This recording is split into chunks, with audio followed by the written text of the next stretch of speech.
Joined this morning by Evans Sellame Adrah, and he is a registered dietitian, and he's going to help us to understand nutrition and stress. Evans, Yes. how are you? I'm excellent. Good. All right, welcome to Breakfast Daily again, and why don't we just get right into the conversation, okay? Nutrition and stress, what do we need to know? Great. So talking about nutrition, we know nutrition has to do with the study of food, nutrients, and then the roles they play in the body. Yeah. And talking about stress has to do with any physical, mental, or emotional distension that actually creates tension within the human body. Now, it has largely been proven that in a stress state, many changes happen to the body that actually affect the nutrition of an individual. Usually when food is consumed, the food would have to be digested. Now, the process of digestion requires the secretion of enzymes, which are in the form of juices to help in the digestion of the food we eat.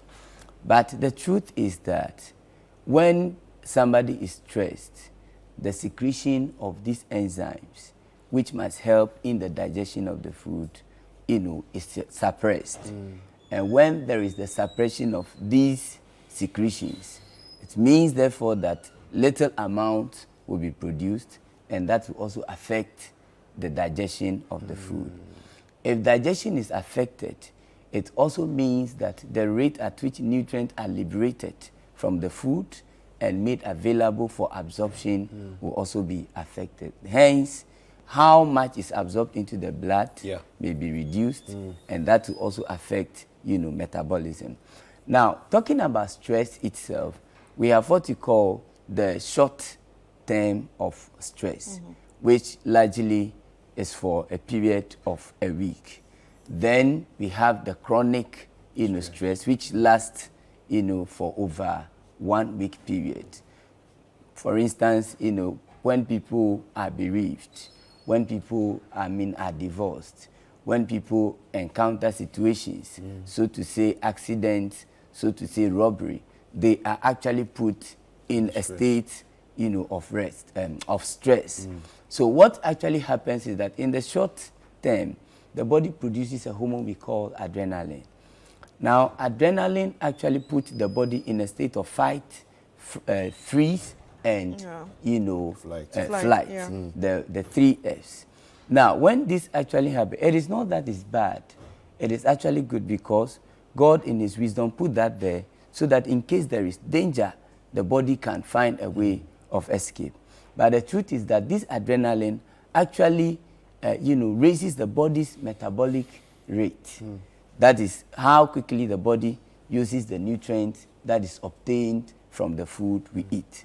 Now, when that happens, it means that for most people in the short term, they may tend to lose weight because the body's ability to use nutrients goes up. But another truth also is that when the stress prolongs, the same adrenaline that is produced result in the release of another hormone, which we call cortisol. Now, cortisol is also one of the stress hormone. Now, this cortisol level actually causes abnormal cravings for food-like products. Where food-like products, I'm talking about sugar, sweetened beverages, and then, pastries, foods which are very sweet, salty, fatty, and so on. So when the level of stress prolongs, people have abnormal, food cravings. So that's what people call stress eating? Yes, stressful eating. So they crave for more of the comfort foods instead of, the natural foods. Now, the same cortisol also does something, actually result in the storage of fat around our abdominal region. And that is what results in what we call truncal or abdominal obesity. And that is the main problem with people who actually have, diabetes. Now, the same cortisol, suppresses a hormone we call leptin. Now, leptin is found in people who mostly don't have the appetite to eat. Yeah. Now, when the levels are suppressed, what happens is that another hormone level, which we call ghrelin, goes up.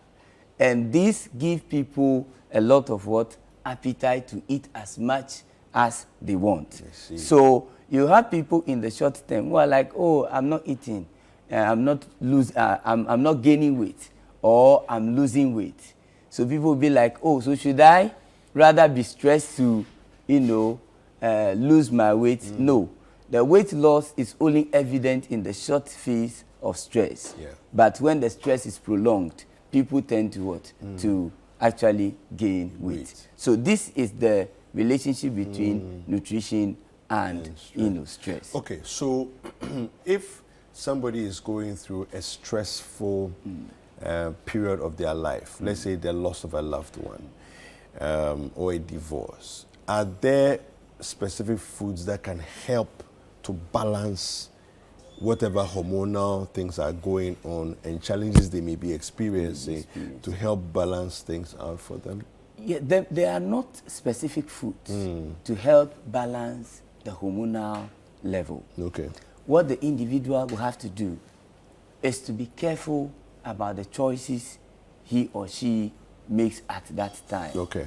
And then how he or she can go about managing the stressful situation. It's very, very important. If the stress is what is putting them in that state. Yeah. Right. So if it is well managed, it means therefore that the unhealthy choices they will make will actually be minimized. Yeah. So one thing we have to be very careful about is the fact that there are issues that we actually have control over. So those ones, when we encounter them, we should try to, by our wisdom, by our knowledge, by our resources, we should try to manage them. But there are actually issues that are beyond our control. So we shouldn't brood over them for longer period. If you're a Muslim, go to Allah and pray to Him. If you're a Christian, you go to God and then you pray to Him. Okay, so stress actually erodes the healthy eating pattern. And obviously, when you're stressed, you can't really think, right? But especially, or some of us don't even want food. We don't see the need for food. Are there supplements that you actually take to help you replace those nutrients that you'll be losing? Exactly. So in the stress state where the individual is not taking so much, that is in the acute phase, it's actually not of a worry. But where it is in the prolonged state, that's when the individual is eating. But the truth is that the choices that he or she is making is actually not healthy. So it is not really to resort to supplementation in the stressed state, that is for the longer phase, but it is the conscious effort to regulate whatever is eating. So it is not to say that when I am stressed, I should go for supplements. No. The supplement actually comes with doses of some of the nutrients, whether micro or macro vitamins and minerals.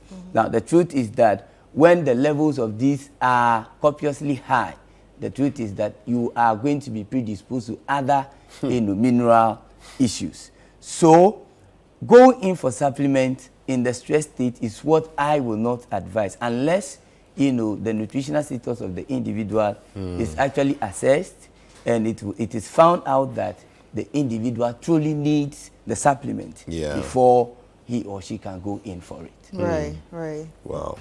Well, I think that all is said and done, and I think we need to advise ourselves in terms of the stressful times that we go through, because stress is part of human life, right? So as we go through stressful things, don't be aware of the dangers of what you are likely to crave. Once the stresses start to go beyond a certain period. Short-term stress will pass, but the long-term stress is really the challenge. We have to be careful about what it is that we are taking in during long-term stressful. Yes. So about that, there are some of the things, like I said, we have control over them. For instance, offenses. We have the power to let go. To let go, yeah. So we can work on this so that we can correct the long term stress I made mention of. Then there are issues of, unforgiveness. It's also something people must actually work on. Then there are certain choices that people make, like early morning, people are glued to their television, watching their shows. Yeah. There are informations they are being exposed to at all times.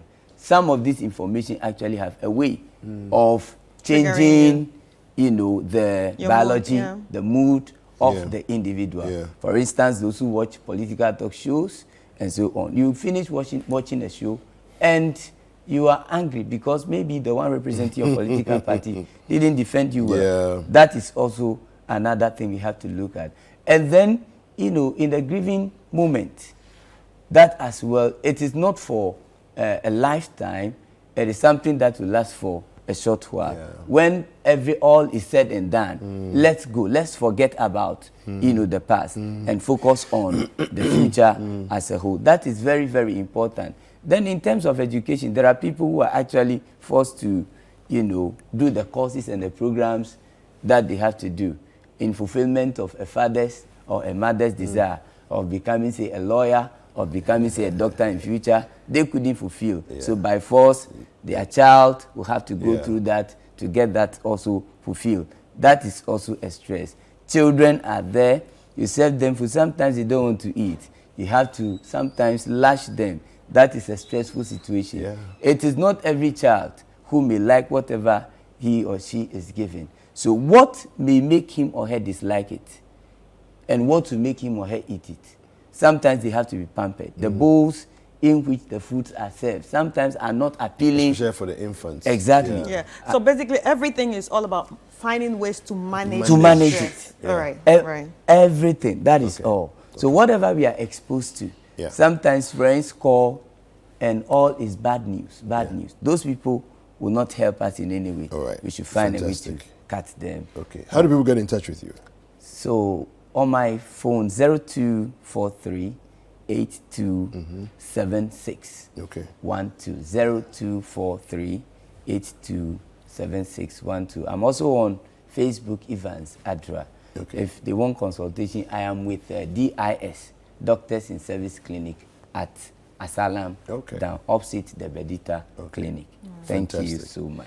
Thanks, Evans, for coming through. We've been speaking with Evans Adrah, who is a registered nutritionist, a dietitian, and helping us to understand the correlation between nutrition and stress and what to do about those stressful situations.